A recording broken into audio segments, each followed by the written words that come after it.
Hello and welcome to chemistry classes at RK explains. प्यारे बच्चों, 11th class की chemistry का जो फर्स्ट चैप्टर अपने चल रहा है some basic concepts of chemistry, इसके एक और लेक्चर की शुरुआत हम करने जा रहे हैं जिसमें मापन से संबंधित दो महत्वपूर्ण कंसेप्ट आज हम सीखेंगे। पहला कंसेप्ट हम सीखेंगे यथार्थता और परिशुद्धता से संबंधित, प्रिसीजन एंड एक्यूरेसी। तो प्रिसाइज वैल्यू कौन सी होती है, एक्यूरेट वैल्यू कौन सी होती है, उनमें क्या फर्क होता है, ये कंसेप्ट हम सबसे पहले सीखेंगे। उसके साथ ही देखो, मापन को बहुत बार एक मापन पद्धति से दूसरी पद्धति में अपने को चेंज करना पड़ता है, परिवर्तित करना पड़ता है। उसके लिए कई मेथड्स हैं, उनमें से जो एक महत्वपूर्ण मेथड है विमीय विश्लेषण, डायमेंशनल एनालिसिस, उसको भी आज के इस लेक्चर में हम कवर करेंगे। तो फटाफट आप अपनी नोटबुक में हेडिंग डाल लें, परिशुद्धता व यथार्थता, प्रिसीजन एंड एक्यूरेसी। सबसे पहले समझने योग्य बात यह है कि भाई प्रिसाइज वैल्यू कौन सी होती है, एक्यूरेट वैल्यू कौन सी होती है, इनमें बेसिक डिफरेंस क्या है। तो आपने ये हेडिंग डाल लिया, परिशुद्धता व यथार्थता, प्रिसीजन एंड एक्यूरेसी। चलिए स्टार्ट करते हैं अपनी बात को। तो सबसे पहले बच्चों आप उसमें डेफिनेशन नोट करेंगे परिशुद्धता की, कि परिशुद्धता या प्रिसीजन की मीनिंग क्या है, इसका अर्थ क्या है। तो ये डेफिनेशन इसमें नोट करेंगे, परिशुद्धता किसी भी राशि के विभिन्न मापनों के सामीप्य को व्यक्त करती है। यानी अपन ने मान लीजिए किसी भी भौतिक राशि का 3 बार मापन किया, 4 बार मान लीजिए उसका मापन किया, हर बार अपना मापन उतना ही आ रहा है, उसके बिल्कुल पास ही आ रहा है, लगभग उतना ही मापन हर बार आ रहा है। इसका मतलब हमारा मापन है वो परिशुद्ध है, प्रिसाइज है। ठीक है। अब यथार्थ मापन वो परिशुद्ध से किस प्रकार से अलग है, वो बात करते हैं आगे। यथार्थता जो होती है वो किसी भी प्रायोगिक मापन, जो प्रैक्टिकली जो मेजरमेंट हमने किया है, उसके वास्तविक मान से मेल रखने को व्यक्त करती है। यानी यथार्थता, एक्यूरेसी ये बताती है कि हमने मापन कितना किया, माप कितना आया किसी भी भौतिक राशि का हमारे पास, और वास्तव में उसका मान कितना है। उसका जो वास्तविक मान है और हमारा जो प्रायोगिक मान है, अगर वो बिल्कुल समीप हैं, तब वो हमारा जो मापन है वो क्या कहलाएगा, एक्यूरेट, यथार्थ, यानी वास्तविक से यथार्थता रखने वाला है। वो वास्तव में उसका जो मान है, अपना मापन भी उसके बिल्कुल पास ही आया है, तो हमारा मापन हो जाएगा यथार्थ। तो परिशुद्ध मान में और यथार्थ मान में क्या फर्क है, ये समझ में आ रही है बात आपके। परिशुद्ध मान ये बताता है कि हमारा जो मापन है वो हर बार उतना ही आ रहा है। हमने 3 बार मापन किया, 4 बार किया, 5 बार किया, हर बार हमारी वैल्यू उतनी ही आ रही है। इसका मतलब हमारा मापन परिशुद्ध है, प्रिसाइज है, और हमारे द्वारा किया गया मापन वास्तविक जो मापन है, उसका जो वास्तविक मान है उसके बिल्कुल पास है। इट मीन्स हमारा मान है वो कैसा है, यथार्थ है। कोई जरूरी नहीं कि हमारा जो मापन हर बार उतना ही आ रहा है, परिशुद्ध है, तो वो यथार्थ भी हो, बिल्कुल भी आवश्यक नहीं है। दोनों बिल्कुल अलग अलग बातें हैं। तो परिशुद्धता किसी भी राशि के विभिन्न मापनों को, कितने मापन किया आपने, 2, 3, 4, 5, 6, जितने भी मापन आपने किए, अगर वो मापन बिल्कुल पास पास आ रहे हैं, लगभग वही मान हर बार आपके आ रहा है, इट मीन्स हमारा मापन परिशुद्ध है, प्रिसाइज है। और अगर हमारे द्वारा किया गया मापन वास्तविक मान से मेल रखने वाला है, तो हमारा मापन यथार्थ है। तो ये फर्क है, बिल्कुल अलग चीजें हैं दोनों, प्रिसीजन एंड एक्यूरेसी। परिशुद्धता और यथार्थता बिल्कुल अलग कंसेप्ट है।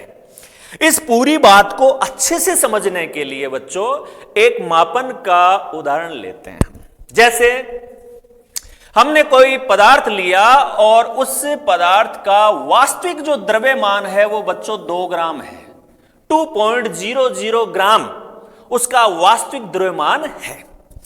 अब प्रयोगशाला में 3 विद्यार्थी हैं, तीनों को वो पदार्थ उसका द्रव्यमान ज्ञात करने के लिए, उसको तोलने के लिए 3 विद्यार्थियों को दिया। जो तुला हम रासायनिक तुला काम में लेते हैं लैब में, उससे 3 विद्यार्थी अलग अलग 3 तुलाओं पे उसका मापन कर रहे हैं और उसका वास्तविक मान, जो द्रव्यमान, जो पदार्थ उनको दिया गया है, उसकी वास्तविक जो रियल वैल्यू है वो कितनी है? 2.00 ग्राम। अब तीनों विद्यार्थियों के जो रिजल्ट हैं, 3 रीडिंग लेने को कहा गया तीनों को, उनके जो रिजल्ट हैं उनसे बात को समझते हैं हम। देखिए, इनमें से जो छात्र क है उसने फर्स्ट रीडिंग ली 1.95, सेकेंड रीडिंग ली 1.93, थर्ड रीडिंग उसने ली 1.94। तो ये जो छात्र क है उसके द्वारा ली गई जो तीनों रीडिंग हैं, उनकी खास बात क्या है कि उसके द्वारा जो किया गया मापन है वो तीनों ही बार लगभग उतना ही है, 1.95, 1.93, 1.94, तो लगभग उतना ही आ रहा है मापन। लेकिन जो वास्तविक मान है 2.00, उसमें और इसमें तो काफी फर्क हो गया। जैसे पहली रीडिंग की बात करें, ट्रू वैल्यू इसकी 2.00 है, इसकी ट्रू वैल्यू है वो 1.95 है, काफी फर्क है। तो हर बार, तीनों बार उसकी रीडिंग, उसका मापन लगभग उतना ही आया है। इसका मतलब उसका मापन परिशुद्ध है। उसका मापन कैसा है? परिशुद्ध है, प्रिसाइज है, लेकिन यथार्थ नहीं है। क्यों नहीं है यथार्थ? क्योंकि उसका जो वास्तविक मान है उसमें और छात्र द्वारा किए गए मापन में फर्क है, सामीप्य नहीं है, नजदीकी नहीं है, उनमें काफी फर्क है। तो इसके द्वारा किया गया मापन तीनों बार लगभग उतना ही आ रहा है, तो उसका मापन परिशुद्ध तो है, प्रिसाइज तो है, लेकिन एक्यूरेट नहीं है, वो वैल्यू यथार्थ नहीं है, क्योंकि वो वास्तविक मान से मेल नहीं रखती है। अब नंबर 2 पे आ जाओ। जो छात्र ख है उसके द्वारा किया गया मापन देखिए आप। इसने फर्स्ट रीडिंग ली 1.94, दूसरी रीडिंग ली 2.05। कितना फर्क आ गया देखो, 1.94, 2.05 और थर्ड रीडिंग है वो है 1.99।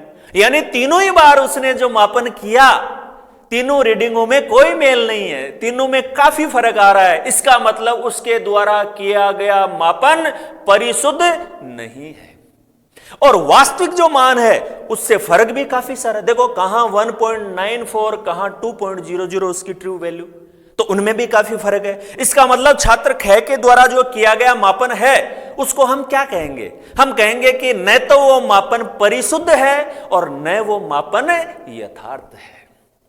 न तो 3 जो रीडिंग लिए उनमें आपस में कोई समानता है और न वास्तविक मान के साथ उसका कोई मेल है, तो न परिशुद्ध और न ही यथार्थ। अब तीसरे छात्र द्वारा, छात्र ग द्वारा किया गया जो मापन है बच्चों, उसको देखिए आप। फर्स्ट रीडिंग उसने ली 2.01, वास्तविक मान के बिल्कुल पास है। सेकंड रीडिंग ली उसने 1.99, वास्तविक मेल के काफी पास है। और थर्ड रीडिंग तो 2.000, ये तो बिल्कुल वास्तविक मान जैसी ही है। इसके तीनों जो मापन है उनको देखिए आप। तीनों जो रीडिंग ली उनमें भी सामीप्य है, 2.01, 1.99, 2.00, यानी तीनों जो रीडिंग ली वो तीनों के तीनों इसके जो मापन है उनमें भी सामीप्य है और इनके तीनों जो मापन है वो वास्तविक मान से भी मेल रखते हैं। तो दोनों विशेषताएं हो गई, तीनों जो मापन आए वो भी लगभग एक जैसे हैं और वास्तविक मान से भी मेल रखते हैं। तो हम कहेंगे कि छात्र ग द्वारा किया गया जो मापन है वो परिशुद्ध भी है और वो यथार्थ भी है। समझ गए बात को? तो सबसे बेस्ट मापन हम बच्चों किसको कहेंगे? सबसे अच्छा मापन कौन सा है? जो परिशुद्ध भी हो और यथार्थ भी हो। तो अच्छे मापन की 2 विशेषताएं होती हैं प्यारे विद्यार्थियों। अच्छे मापन की 2 विशेषताएं होती हैं कि हमारा मापन परिशुद्ध होना चाहिए, यानी हम जब भी मापन करें हमारी वैल्यू लगभग उतनी ही आए, परिशुद्ध होना चाहिए और हमारे द्वारा किया गया जो मापन है वो वास्तविक मापन के बिल्कुल उससे सामीप्य रखता हुआ, उससे मेल रखता हुआ होना चाहिए, उससे ज्यादा दूर नहीं आना चाहिए मापन। यानी हमारा मापन है वो यथार्थ भी होना चाहिए। तो श्रेष्ठ मापन बोलो किसको कहेंगे? जो परिशुद्ध हो और यथार्थ। तो ये फर्क है दोनों बातों में। तो पूरी बात आपके दिमाग में बिल्कुल अच्छे से ये कंसेप्ट क्लियर हो गया होगा, कोई दिक्कत नहीं है। चलिए, तो आपको क्या क्या इसमें नोट करना है? हेडिंग डाल लिया अपन ने और दोनों ये डेफिनेशंस लिख ली कि परिशुद्धता तो विभिन्न मापन के सामीप्य को दिखाती है और यथार्थता जो हमारा मापन है उसका वास्तविक मापन से मेल दर्शाती है। और उसके बाद इस बात को और अच्छे से क्लियर करने के लिए, और अच्छे से स्पष्ट करने के लिए हमने क्या किया? एक उदाहरण ले लिया। तो आप कहेंगे कि 2 ग्राम 2.00 ग्राम वाली वस्तु का 3 विद्यार्थियों द्वारा किया गया मापन निम्न प्रकार से है। ये टेबल बन जाएगी नीचे और तीनों विद्यार्थियों के जो निष्कर्ष हैं मापन के वो बच्चों आप लिखेंगे। क्या क्या लिखेंगे तीनों मापन में? विद्यार्थी क का जो मापन है वो परिशुद्ध है परंतु यथार्थ नहीं है। बात कर चुके हैं इसकी हम। विद्यार्थी ख का जो मापन है वो मापन न तो परिशुद्ध है ना यथार्थ है। बात कर चुके हैं इसकी हम। नंबर 3, विद्यार्थी ग का जो मापन है वो परिशुद्ध भी है और यथार्थ भी है। तो ये कंसेप्ट अपना पूरा हो गया, एक्यूरेसी एंड प्रिसीजन। क्लियर बात? चलिए अब आगे बढ़ते हैं। अब नेक्स्ट बच्चों बात करते हैं कि बहुत बार हमें मापन के समय विभिन्न जो मापन हैं उनको एक पद्धति से दूसरी पद्धति में हमें कन्वर्ट करना पड़ता है। विभिन्न मापनों को एक पद्धति से दूसरी पद्धति में बदलना होता है। ठीक है, तो यहां ये हमारा नया हेडिंग है, कॉपी में इसको नोट कर लीजिए आप। विमीय विश्लेषण, डायमेंशनल एनालिसिस, डायमेंशनल एनालिसिस।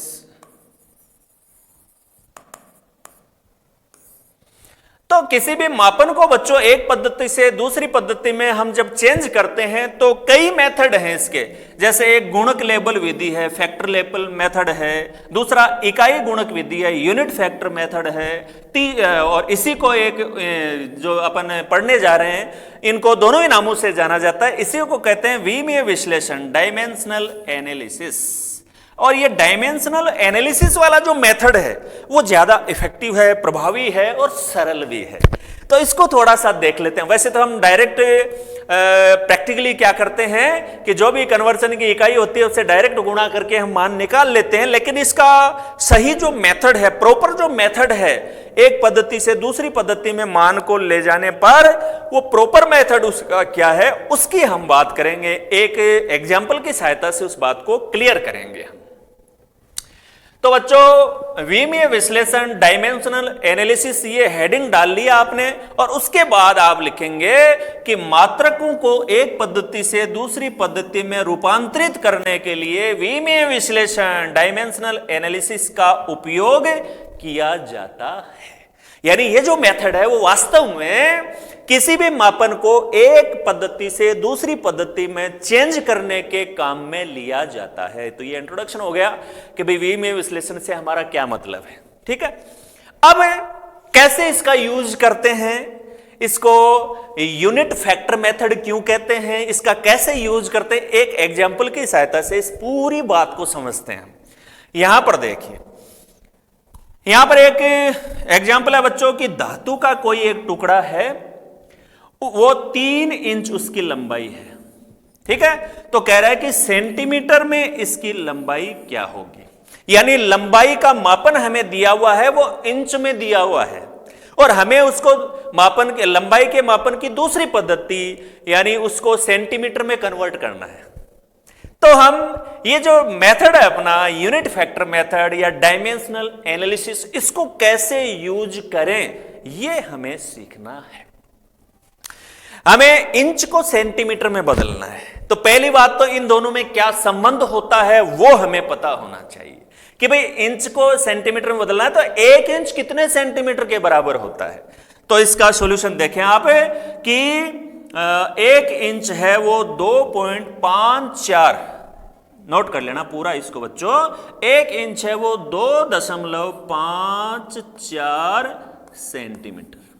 ये इनमें संबंध होता है इंच में और सेंटीमीटर में। 1 इंच है वो 2.54 सेंटीमीटर के बराबर होती है।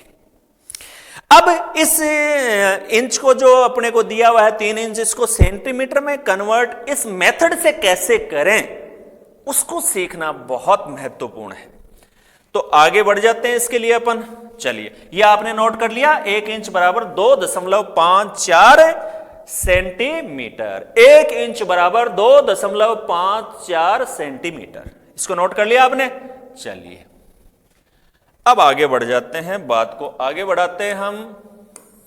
मेथड कैसे काम में लेना है यह बहुत इंपॉर्टेंट है, कैसे इसको यूज करना है ये देखिए।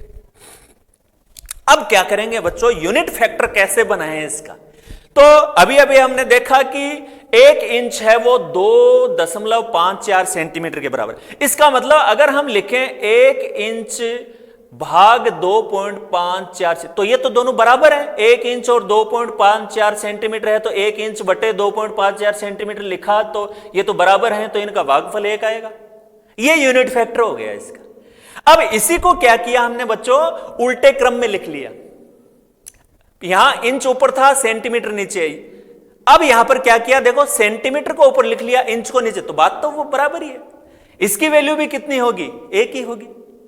तो दोनों तरीके से जिन मान को आप जो दो मात्रक उसमें यूज किए गए हैं, एक को दूसरे में आपको बदलना है, दोनों को इस रूप में आप लिख लेंगे कि पहले किस रूप में है, किस में बदलना, उनमें आपस में क्या संबंध है, उसको हमने नोट कर लिया। 1 इंच में 2.54 सेंटीमीटर होते हैं, तो हमने कहा 1 इंच बट्टे 2.54 सेंटीमीटर बराबर 1, बराबर है ये, तो इनका भागफल 1 आएगा। इसको उल्टे क्रम में लिख दिया, सेंटीमीटर ऊपर लिख दिया, इंच नीचे लिख दिया, तो इन दोनों का मान 1 के बराबर है। इसी का मतलब यही है इकाई गुणक, यूनिट फैक्टर इसी का नाम है। इकाई आ गया, इनकी वैल्यू इकाई आ गई तो वो यूनिट फैक्टर हो गया।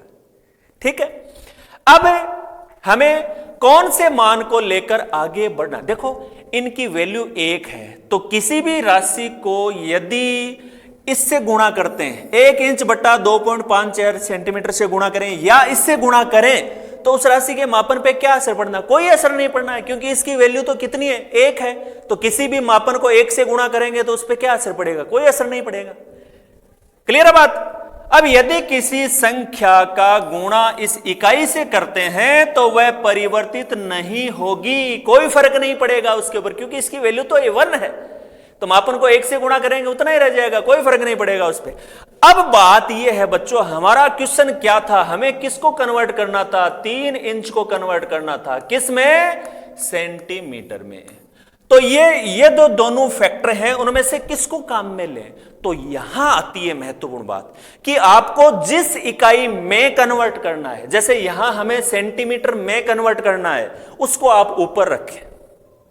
तो इसमें इंच ऊपर है, इसमें सेंटीमीटर ऊपर है, तो हमें कौन सा काम में लेना है कि हमारे द्वारा जो काम में लिया जाने वाला यूनिट फैक्टर है उसमें वो इकाई ऊपर होनी चाहिए जिसमें हमें कन्वर्ट करना है।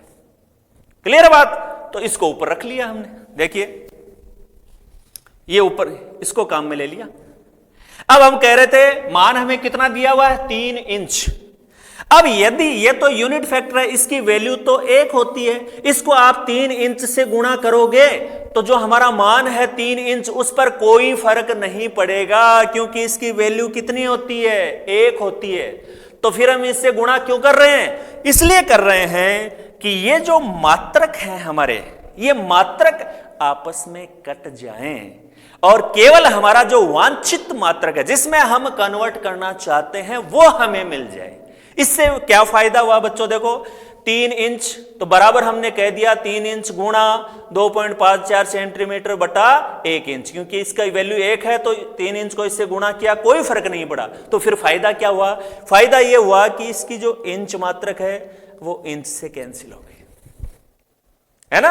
और अब देखो 2.54 सेंटीमीटर सीधा किससे गुणा हो गया? 3 से। प्रैक्टिकली हम करते भी यही है, हमें चेंज करने को कहा जाए 3 इंच तो हम खटाक से उस वैल्यू को 3 से गुणा किया और मान बता देते। वो यहां से आया, उसमें जो ऑलरेडी इंच यूज हो रहा है, मात्रक यूनिट यूज हो रही है, वो इस तरह से हटी। इसको समझाने के लिए ये डायमेंशनल एनालिसिस है।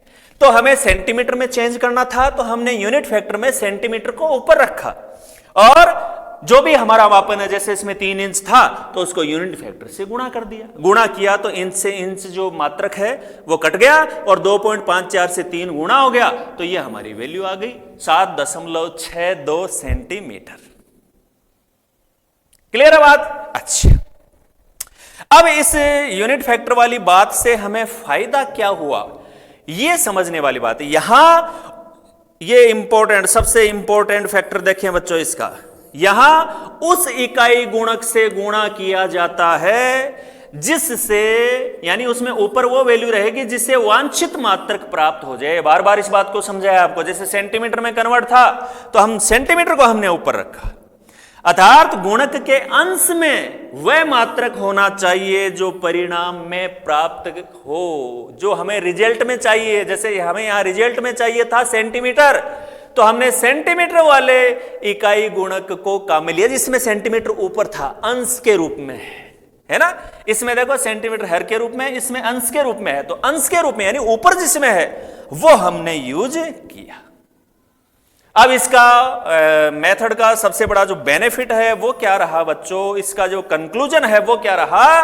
कंक्लूजन यहां पर देखें आप, सबसे बड़ा जो बेनिफिट है, अपन ने डायरेक्ट न करके ये मेथड क्यों यूज किया, ये बात देखें कि इसमें मात्रकों के साथ साथ मात्रकों को संख्याओं की तरह काम किया जा सकता है। मात्रक को देखो, जैसे संख्याएं कटती हैं ना आपस में, वैसे हमने मात्रकों को आपस में काट दिया इससे। तो यहां पर मात्रकों के साथ भी संख्याओं की तरह से ही काम किया जा सकता है, उन्हें भी काटा जा सकता है, उनका भाग गुणा वर्ग किया जा सकता है। ये सबसे बड़ी खास बात भाई यूनिट फैक्टर मेथड की, विमीय विश्लेषण या डायमेंशनल एनालिसिस की। तो किसी भी मापन को एक पद्धति से दूसरी पद्धति में चेंज करने का ये जो तरीका देखा हमने, विमीय विश्लेषण, ये बात समझ में आ गई आपके? कोई भी कन्वर्जन आपको करना है तो उसमें दोनों जो मात्रक हैं उनमें आपस में क्या संबंध है वो संबंध आप नोट कर ले। फिर दोनों तरीके से एक बार उसको अंश के रूप में लिख दें, दूसरी बार दूसरे को अंश के रूप में लेकर दोनों यूनिट फैक्टर उसके लिख लें आप। फिर उस यूनिट फैक्टर को आप यूज करें जिसमें अंश के रूप में, यानी ऊपर वो मात्रक है जिसमें हमें कन्वर्ट करना है, जो भी मान दिया उससे गुणा कर दो, वो सेम जो मात्रक होगा वो आपस में कट जाएगा और हमारा जो डिजायर्ड जो मात्रक है उसमें वो मापन हमें प्राप्त हो जाएगा।